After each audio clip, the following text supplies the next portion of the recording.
مخکې له دې چې ویډیو ته لاړ شو له تاسو څخه هیله کوم چې زموږ یوټیوب چینل سبسکرایب کړئ ځکه چې د فسبوک پیجونه او لایفونه همیشه رپورټ کیږي نو د سبسکرایب کولو لپاره به لومړی راشئ دا سره بټنه سبسکرایب به کلیک کړئ له هغه وروسته به د بیل نشان کلیک کړئ یا د زنګ نشان بیا به آل یا ټول انتخاب کړئ نو له دې سره به زموږ د ویډیوګانو نشریدو سره به تاسو ته خبروای درشي جزاک الله خیر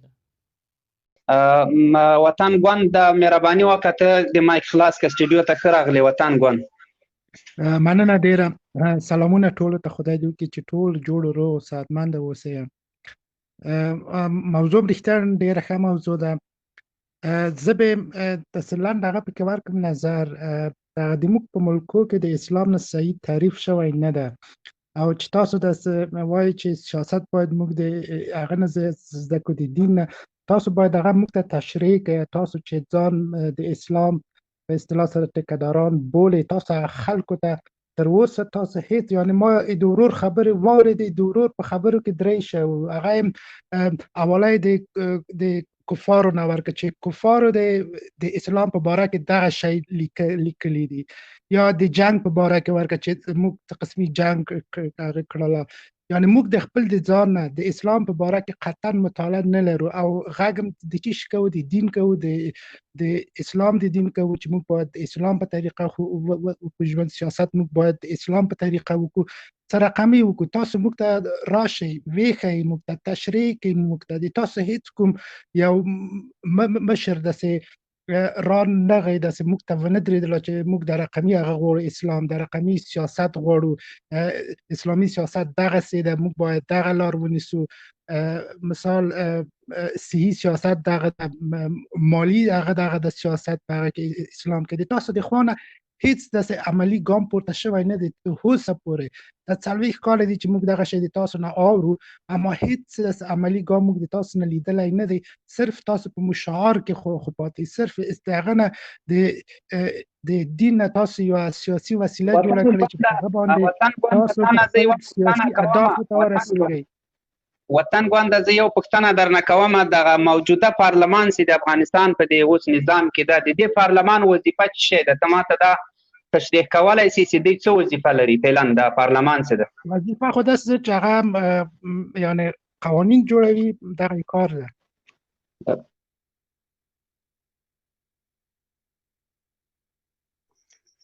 اصغر صاحب زما وخت د پارلمان قوانین جوړوي اسلام لپاره کنه بله همدغسې سمه ده دلته خو ګوره تاسې اوس وایي چې دغه نظام اسلامي نظام ده تا دلته ویلي چې موږ ته د تشریح کړی نه ده زه غواړم تا سره اوس په دې پارلمان باندې خبره وکړم چې موږ ته پوه شو په دې باندې دلته د پارلمان چې ده دغه پارلمان په اسلام کې هم شته داسې نه ده چې په اسلام کې پارلمان نشته پارلمان نشي جوړېدلی خو په دې طریقه نشته لکه دا دوی چې اوس قوانین ورته تشریح کوي ورته جوړوي قوانین صرف او صرف الله جل جلاله جوړ کړي دي هغه قوانین دي دلته چې اسلام موږ وایي اسلامي نه ده دلته چې موږ وایي چې د اسلام اسلامي نه ده همدغه ځای د لومړی ځای د پارلمان د دغه خبر د تاسو سره منم چې خدای پاک چې دی دغه یعنی بشریت خلق کړی دی اسلام دین ورته لیږلی اسلام دین بشریت ته لیږلی دی بشریت اسلام دین ته لیږلی نه دی اسلام دین لیږلی چې خلک هغو باندې عمل وکړي اصغر صاحب مهرباني لطفا بگه پایین یک دقیقه لطفا من اصغر صاحب یک دو دقیقه وطن ګوند ته لږ صبر وکړه ورته مشکل نشته دلته یې خو ما برازم برادر یک دو کلمه ما حرف میزنم به می آقای غوندست چی بلاسه آقای غوندست نمیشناسم به می یک دو کلمه ما یک دو سخن میزنم البته گستاخی هستن شما را از شما بخشش میخوایم جناب آقای گند وطن اول خو اسلام و علمای اسلام نیاز به این ندارن که دنبال شما بیاین و برای شما دین را تشریح بکنن شما اگر واقعا مسلمان هستین شما اگر نیاز به اسلام داشته باشین شما مطالعه سیرت پیغمبر علیه السلام را بکنین و شما اگر نیاز به دین دارین شما دین را مطالعه بکنین دین و علمای دین هیچ نیازی ندارن که به شما و اشخاص بیان و تشریح بدن و دین را به شما بیاموزند وقتی که شما تلاش نکنین، جهد و کوشش نکنین و توقع نکنین و این را پرسان نکنین از علمای کرام که دین را به شما بیاموزند، چون که شما 40 سال است در گوش فیل خواب هستین. شما 40 سال است که سر علمای اسلام مسخره میکنین. شما 40 سال است که سر مسلمان مسخره میکنین. شما 40 سال هستن و امروز 20 سال هستن که شما کاریکاتور پیغمبر علیه السلام را نشر میکنین. اگر شما نیاز به دین می داشتین، شما در 40 سال و 50 سال که عمرتان هستن شما دین را مطالعه میکردین، چون که پیغمبر علیه السلام میفرمایند که طلب علم بالای مرد و زن فرض است. شما من حیث یک مرد باید دین را بیاموزین و شما باید دنبال علما برین، دنبال دین برین و این را هیچ وقت توقع نکنین که یک عالم دنبال شما بیاین و برای شما دین را بیاموزن. شما و اگر نیاز دارین شما برین علما را دنبال بکنین و از علما بخواین که برای شما دین را بیاموزن و شما کوشش بکنین که سیرت پیغمبر علیه السلام را مطالعه بکنین. وقتی که سیرت پیغمبر علیه السلام را کاملا مطالعه کردین شما یک سیاستمدار واقعی میشین. این سیاست دروغین را هیچگاه و هیچ موقع به مردم و به فریب مردم و در چشمای مردم خاک نریزین. محترم. مننه ابراهیمی صاحب. زه د ورور ځواب صرف په دوه دغه ورکوم ټکي ساکن بیا غږ دې نسته وطنه.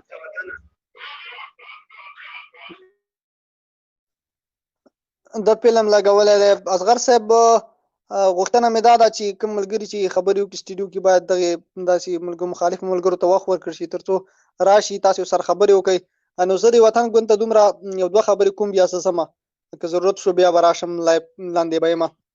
وطن ګوند وروره محب الله انتظار صاحب تاسې هم دلته اوسئ. د موږ بحث چې ده نن یو څه ناڅه په دې ده چې باید داسې کسان دلته له موږ سره ایسي هغوی څه معلومات ولري. وطن ګوند ته ته څه خبرې کول غواړې خو د وطن ګوند ته د پارلمان ما یو پوښتنه وکړله. ده ماته ویلي چې پارلمان قوانین جوړوي. نو قوانین وطن ګوند خو ولاړ فرار یې وکړو ځکه دوی له داسې موضوعاتو نه دوی تښتي ځکه چې دوی دلته نشي کولی چې دلته دوی جواب ووایي. نو مهرباني وکړه محب الله انتظار صاحب وطن ګوند ولاړ.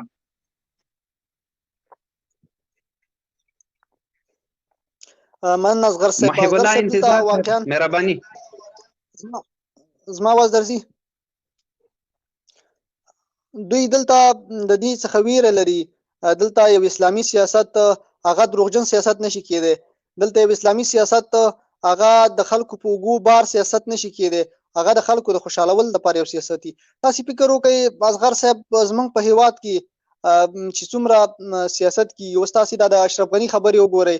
اصغر صاحب دغه باندې تاسو سوچ وکړئ دغه هر یو ولایت ته چې لاړ شي یوه پروژه 4 او 15 وارې هغه خلاصه کړه چې دا پروژه مې دې دا بند جوړوم او دا کوم او هغه کوم دروغجن سیاست ځان سره هغه پارچه ویسي 200 مادب کې لیکلي چې دا برته وکم دا برته وکم. خو دغه په دغه دروغو سیاست باندې اسلام او اسلامي امارت یو وخت کې دا نظر نه لري او نه په دې باندې چا سره اکتفا کولی شي. ځکه ولس ته دروغ ویل چې ته د ولس لپاره کله خدمت کوي ته په ولس باندې کله مشر شو هغه ته بیا دروغ وایي نو دغه یو بربادي د وطن په خپله په همدې سره راتلی شي. تاسې وګورئ دا چې هر ولایت ته لاړ شي دروغجن سیاست هم دې ته وایي. تاسې چې کله دا ولسمشرۍ ته ولاړو دغه هر یو که دغلته پارلمان ته څوک ودرېږي هغه د ولسمشر د صلاحیتونو خبرې کوي. که چېرته بیا ولسمشرۍ ته ودرېږي هغه بیا د نړۍ د صلاحیتونو خبرې کوي. نو دغه ټول دروغجن سیاست دی او دغه دروغجن سیاست زموږ په خاوره کې دغه ناقراري یا زموږ د خاوره بیا امنه کېدل دغه دروغجن سیاست د وجې دی. دغه دومره جنگ جدال دغه دومره د مسلمان وژنه دا دومره د مسلمان زورونه دا دومره د مسلمان د کور ورانونه یوازینی د دغه دروغجن سیاست وجه ده. که چېرته موږ تاسې یو رښتینی سیاست وکړو یو اسلامي سیاست وکړو موږ تاسې د نبي صلی الله علیه وسلم سیرت مطالعه کړو او بیا راشو او د ولس سره شریک کړو او هغه سیاست وکړو. لکه تاسې اوس فکر وکړئ په سیاست کې دوه ډوله دی. اوس موږ تاسې د امارت پالیسي هم ګورو هغه هلته سره ناست دي. امارت یوه خبره کوي چې 15,000 بندیان غواړم. یو اسلامي سیاست دی. سیاست باید موږ تاسې راځي په عمل کې وګورو. دا چې مخکې وطن ګوند ویل چې تاسو ایله د خوله شعار دی. د خوله شعار نه دی. راځه ما ته د خپلو مشرانو په منځ کې په سیاست باندې خبرې وکړو. زما مشران یوه خبره ورته کوي چې دغه د امریکا سره چې ما کوم تړون کړی دا مې په اسلام باندې کړی په اسلام مې برابر کړی دی دغه به راسره منې تا ویل نه منم بالاخره ودی مانه ستا دروغجن سیاست و دلته اسلامي سیاست دی اسلامي سیاست وا ستا تر مخه ناسته ته به څنګه هغه سره خبرې وکړي.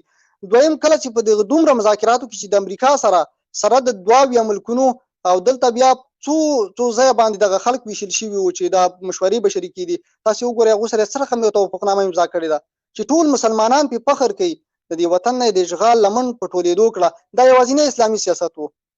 یعنې په سیاست کې الحمدلله چې کله ته اسلام مطالعه کې تا ته بیا کافر تنګ دي، تا بیا کافر هم نشي غولولی ځکه ته یو اسلامي او رون سیاست کارې.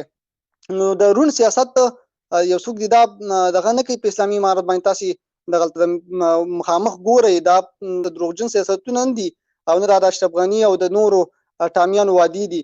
تاسې زمونږ مشران هم ګورئ، خپل هم ګورئ، قیاس وکړئ راشئ چې څوک اسلامي سیاست کاري دغسې چې څنګه اسلامي امارت اوس خبرې کوي د راتلونکي نظام په باره کې او یا د دغه ملک د بیا آبادۍ په باره کې همغه به عملي کېږي ځکه دا یو رښتینی سیاست دی. موږ تاسو ته په دې 20 کاله کې دروغ د اسلامي امارت د مشرانو او د اسلامي امارت د خلکو نه وانه اورېده. نو دلته چې راځي دا یو اسلامي نظام راځي، دلته به سره پوره قراریم انشاءالله راځي ځکه دا یو رښتینی سیاست دی، اسلامي سیاست دی او په اسلامي سیاست کې موږ تاسې بیا دروغ نه چلیږي. نو دغه چې ټامیان ورخطا دي د اسلامي نظام نه ویره لري، نو اصغر صاحب یوازینۍ وجه هم دغه ده.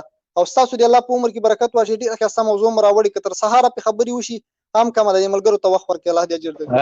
مننه محب الله انتظار صاحب، ډېره مننه. الله دې اجر درکړي. نو دلته بالکل دوی اصلا مشکل دغه ده چې دوی نه پوهېږم د کوم چې دلته راځي لایفونه چې چلوي موږ خو له هغه غټو سیاستوالو سره نه یو مخ سوي. هغو سره خو هغه د الحمدلله د موږ تاسې اسلامي سیاستوال د موږ تاسې مشران علما هغوی سره دوی مخ دي. نو ځکه اوس دوی جواب او دلیل هلته هم نه لري. د خبرو په میز او په ډګر کې هم دوی ځکه مات دي چې دوی داسې دلیل نه لري. دوی عقلي دلایل مخته کوي. نو چېرته د عقل دلایل او چېرته هغه دلایل چې له قرآن او له حدیث وي دا نسي سره برابرېدلی. نو دلته دوی ډېرې خبرې کوي چې اسلام کې به اقتصاد څنګه وي. دا هر څه معلوم دی. ګورئ په اسلام کې بهترین اقتصاد چې د هغه په اسلام کې ده. خو که اوس دلته موږ دوی ته ټول تشریح کوو وخت ډېر نیسي او زه نن راغلی په دې یم چې ما ویلي دوی به یو څوک راسي داسې څوک چې هغه په سیاست خبرې کوي ځکه دوی داسې فکر کوي چې د ملا او عالم مدرسه ویلې ده نو دوی بیا سیاست کې څه کوي.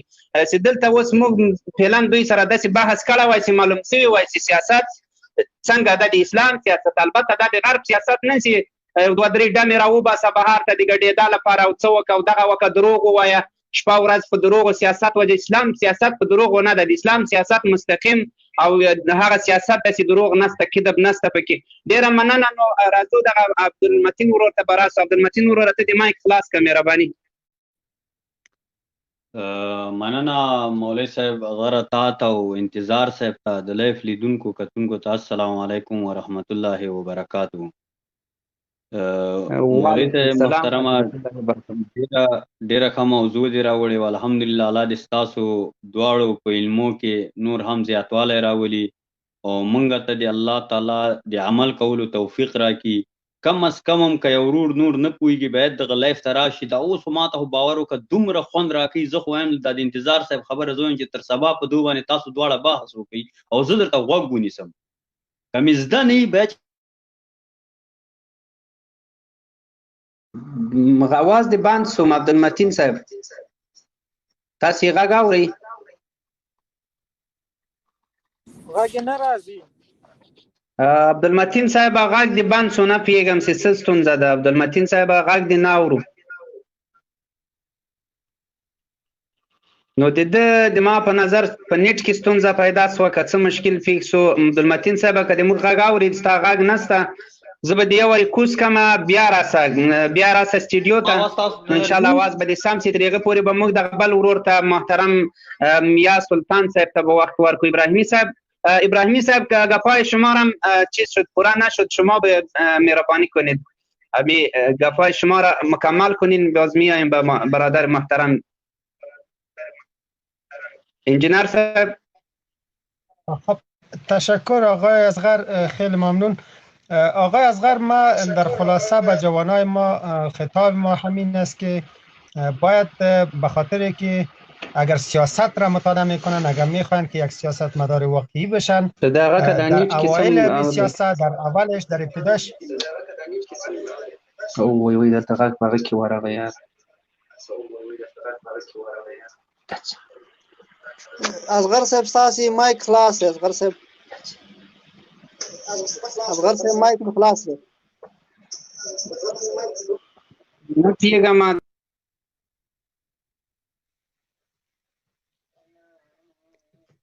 ابراهیمی صاحب تاسې مهرباني وکړئ خپل خبرو ته ادامه ورکړئ. بله انتظار صاحب، ما پیشترم فرمودم و گفتم که نظر ما در رابطه به موضوع جناب اصغر صاحب همین بود که باید جوانای ما سیرت پیغمبر علیه السلام را مطالعه بکنن، چرا که پیغمبر علیه السلام از روزی که خداوند متعال اونا را خلق کردن در دنیا، بعد از به پیغمبری مبعوث شدن، از امون روز برای ما هم سیاست و هم طریقه زندگی را برای ما آموختن و ما اگر به پیروی از او عمل بکنیم و به سنت از او احترام بگذاریم و عمل بکنیم، انشالله که واقعا یک انسان کامل از ما درست میشن و میتونیم در دنیا من حیث یک انسان زندگی بسیار آزاد و مستقلانه بکنیم. اگر از سیاست پیغمبر علیه السلام آگاه نباشیم و از دین خود آگاه نباشیم، مثل جاهلای امروز و جاهلایی که قبل از اسلام موجود بودن، فرق ما هیچ چیزی هم نیستن دیگه. ما هم مثل از اونا یک جاهل هستیم، چون که از اسلام خود، از پیغمبر خود، از دین خود آگاهی نداریم. وقتی که امی آگاهی را حاصل بکنیم، انشالله که ما رای مستقیم و رای خوبی را پیدا میکنیم و میتونیم که برای خود یک نظام را بسازیم و برای خود طرز عمل زندگی را انتخاب بکنیم و طریقه زندگی را پیدا بکنیم و میتونیم به مو طریقه زندگی خود را پیش ببریم. هم دشمن خود را شناسایی کرده میتونیم و هم دوست خود را. امروز متاسفانه که امی بعضیا که در افغانستان هستند، اونا سیاست جاهلانه را پیش میبرند که اونا نه دوست خود را میشناسند و نه دشمن خود را، نه استقلال خود را میشناسند و نه غلامیت خود را. در حقیقت اونا در غلامی هستند و اونا غلام هستند، اما متاسفانه که خود را آزاد و مستقل اعلان میکنند. اینا بیخبریش از این هستند که از دین خود آگاهی ندارند و از سیاست واقعی خبر ندارند. خیلی ممنون از شما و خداوند به شما اجر پاداش نصیب بکنن که نظر ما را شنیدین و به ما وقت دادین. خیلی ممنون. ابراهیمي صاحب مننه. دلته بخښنه غواړم سټډیو کې څه مشکل و، دغه سټډیو ملګری چې کنټرولوي هغه نم مایک خلاص و، ما مایک هم خلاص و، نو بخښنه غواړم. دغه میا سلطان صاحب ته به وخت ورکو. محترمه مهرباني وکړه مایک دې خلاص کړه. بسم الله الرحمن الرحیم. السلام علیکم ورحمت الله وبرکاته. مولوی صاحب اصغر تا ته نور ټول ورونو ته او اوریدونکو ته سلام علیکم ورحمت الله وبرکاته. بیا هم له الله پاک نه تاسو ټول ته ښه صحت او کامیابی د الله دربار درته غواړم. ان شاء الله غږ مې درست ده؟ غږ دې ستا بالکل مهرباني. زه غواړم چې نن دغه د کوم ورور چې پخوا خبرې وکړلې، دغه افغان ګوند و که وطن ګوند و که څوک و، د سیاست چې په اسلام کې موږ او تاسو کوم سیاست لرو او په دې اړه باندې یو څه وضاحت زه تاسو ته درکړم ان شاء الله تعالی چې نور لیدونکي اوریدونکي دا واوري. هغه سړی چې و هغه خبرې ټولې تقریبا تر ډیر حده پورې حق بجانب ولې. زه راځم تهداب د دې خبرې ته چې دغه سړي چې دا پوښتنه وکړه دا وطن ګوند دا په د خپل سوالو کې د پیچیدلی څه او جواب ونه خیسته. محترم ورونو مؤمنانو مسلمانانو، د موږ او تاسو مسؤلیت دا ده چې په خپل وطن کې داسې یو نظام ولرو. دا محق مسلم ده، ځکه موږ مسلمانان یو، په خپل وطن کې د یو اسلامي نظام حق لرو چې وی لرو. مګر مشکل دلته دا ده چې د موږ او تاسو له حکومتو له ډیر سابق نه تهداب کوږي ښودل شوی ده، چې هغه مثال که د امان الله خان له زمانې نه راواخلو یا مخکې له هغه نه راواخلو یا پس له هغه نه راواخلو، دا تهداب چې دا کوږي ایښودل شوی ده. په دې حکومتو کې چې دا ولس له پامه غورځېدلی ده، دین شاته ولیدلی ده، دین په صرف په مسجد کې انحصار کړی ده، محاصره کړی ده، عالم ته جزا ورکړې چې لږ خوله خلاصه کړې ده، د الله د حکم او د شریعت په باره کې د معلوماتو اجازه عالم نه درلودله چې ورکړي. په دې خاطر باندې د موږ او تاسې جامعه چې ده له دین نه لرې پاتې شوې ده. نن چې موږ او تاسې په خپل مملکت کې چې د چپي څه رقم بل رقم احزاب لرو یا مختلف لارې او چارې دي، دا ټول د مسلمانانو اولادونه دي، دا ټول د دوی مور او پلار ټول اجداد نه مسلمانان دي.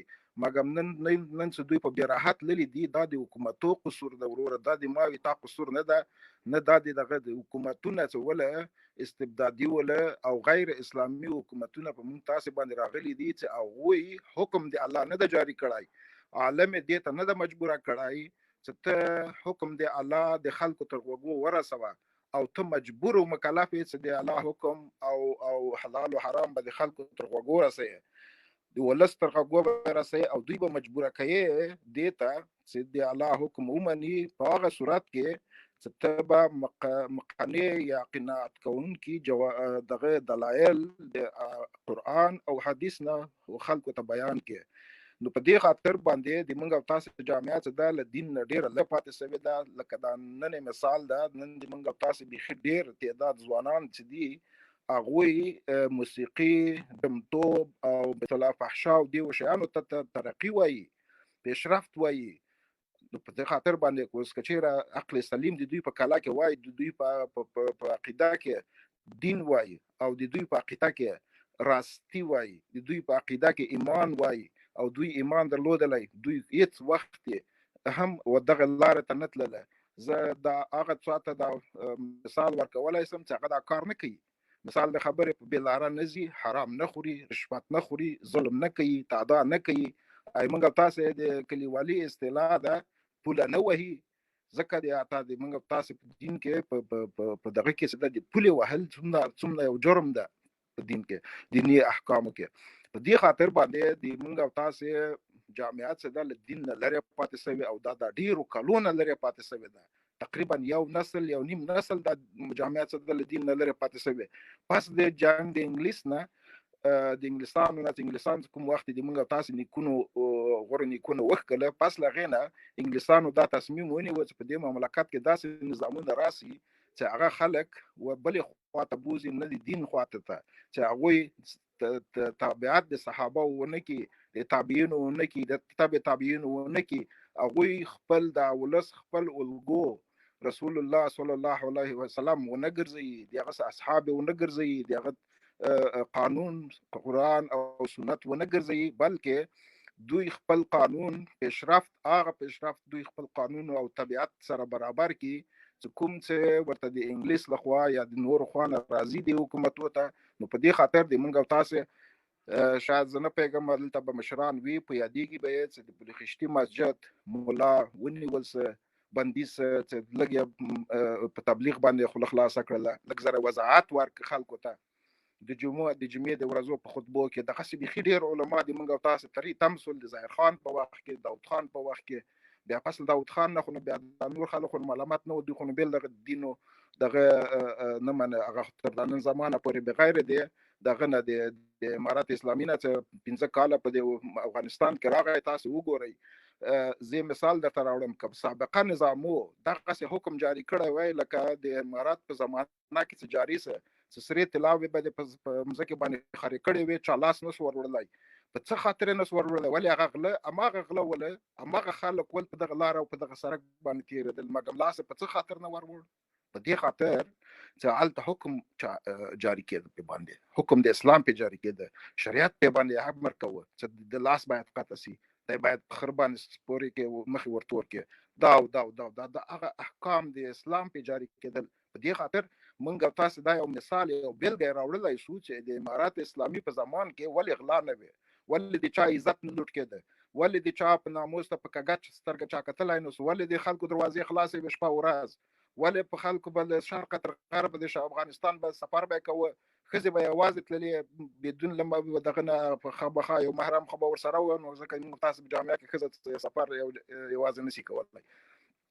مګر امنیت څومره حد ته ورسېد، دا هغه بیلګه ده، دا هغه مثال ده چې موږ او تاسې په نیوکه حاجي صاحب محترمه